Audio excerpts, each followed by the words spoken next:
Let's take a look at some of our different types of looping. So we can do different things, and sometimes you could use either a for or a while loop. A while loop should run until a condition is met. So we're going to set condition, that's just my variable name, equals true.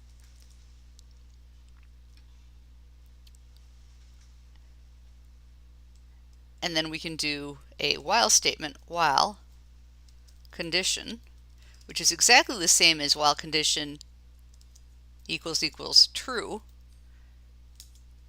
but you can say it just as while condition.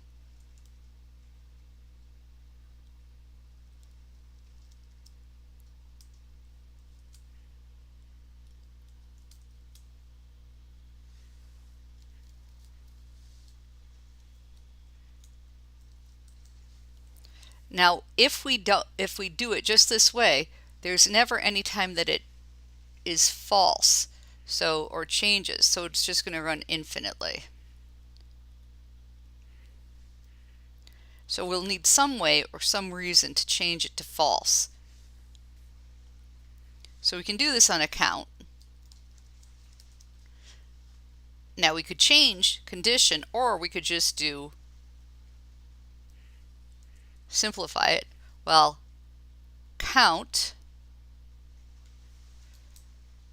less than equal to 10. Now I do it as less than or equal to 10 because I want the 10 to print as well. So we're going to print count. If I just did it as less than, oh, and I have an error here because I didn't say what was less than. Well, count less than equal to 10, print count. And then we need to change it. Count plus equals 1. That's making it equal to itself plus 1. And it will stop when it's equal to 10. If we had just less than, it would stop at 9. Let's try it.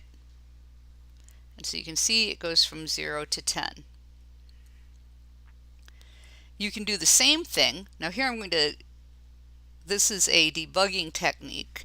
I'm using Control/ to convert that all to comments because I don't want it to run right now. So I'm going to do the same thing with a basic for loop. For count in range. Now I'm going to do not quite the same result, 1, 10. This is giving me a default increment of 1. Print count. Now this is not inclusive, so it's only going to print 1 through 9. 10 is not included. It's like a less than, like a less than, not a less than equal to. So if I want it to show 10, I would have to do a range of 11.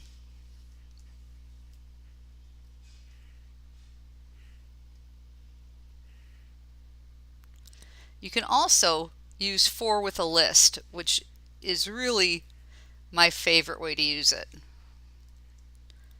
For day in, and then we can put in a list.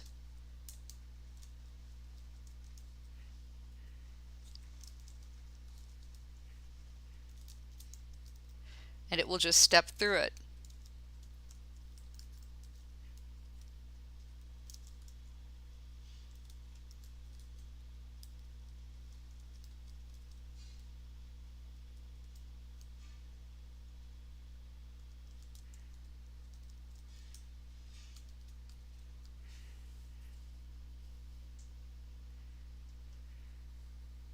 And so it will step through printing that list. Now here we can also do the step value, 1 to 11, and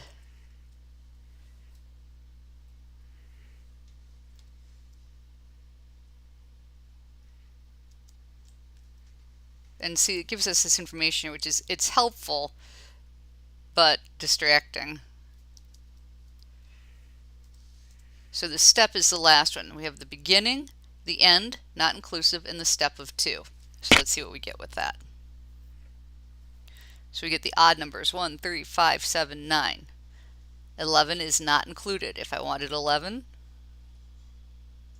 I would have to go to 13. So that's an example of basic for and while loops.